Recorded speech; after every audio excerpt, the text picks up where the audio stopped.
Hey guys, రోజు ఇడ్లీ పూరి దోశలు తిని తిని చాలా బోర్ కొట్టింది.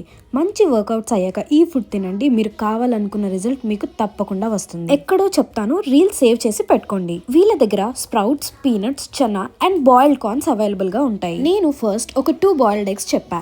అవి నీట్ గా కట్ చేసి దాని మీద మసాలా మిక్స్ వేసి ఇస్తారు. నేనైతే పాస్ట్ 1 వీక్ నుంచి వీళ్ళకి డైలీ కస్టమర్ అయిపోయా. ఒక్క రోజున కొంచెం లేట్ అయినా ఉన్న ఐటమ్స్ అన్ని కూడా ఖాళీ అయిపోతాయి. జిమ్ లో కష్టపడి ఇంట్లో ఇవన్నీ మళ్ళీ చేసుకొని తినాలంటే చాలా పెద్ద టాస్కే. అన్నిటిలో కన్నా నేను ఎక్కువగా ఇష్టంగా తినేది ఈ పీనట్ చనా మిక్స్. ఇందులో బాయిల్డ్ పీనట్స్ అండ్ చనా మీద కొంచెం కారపొడి వేసి లెమన్ జ్యూస్ వేసి మిక్స్ చేసి ఇస్తారు. ఇవన్నీ తినేసాక లాస్ట్ లో రాగి జావతో ఎండ్ చేస్తాం. మనకి ఎంత కావాలితే అంత మజ్జిగ వేసి అందులో కార్న్ అండ్ చనా వేసి రాగి జావ పోసి ఇస్తారు. నేనైతే మజ్జిగ ఎక్కువ, జావ తక్కువ అండ్ మెయిన్ ఎలిమెంట్ వచ్చేసి లెమన్ జ్యూస్. ఇది వేసుకొని అన్ని కలుపుకొని బాగా లాగించేస్తా. ఇంత హెల్దీ ప్రోటీన్ ఫుడ్ తిన్నాక అండ్ రాగి జావ తాగాక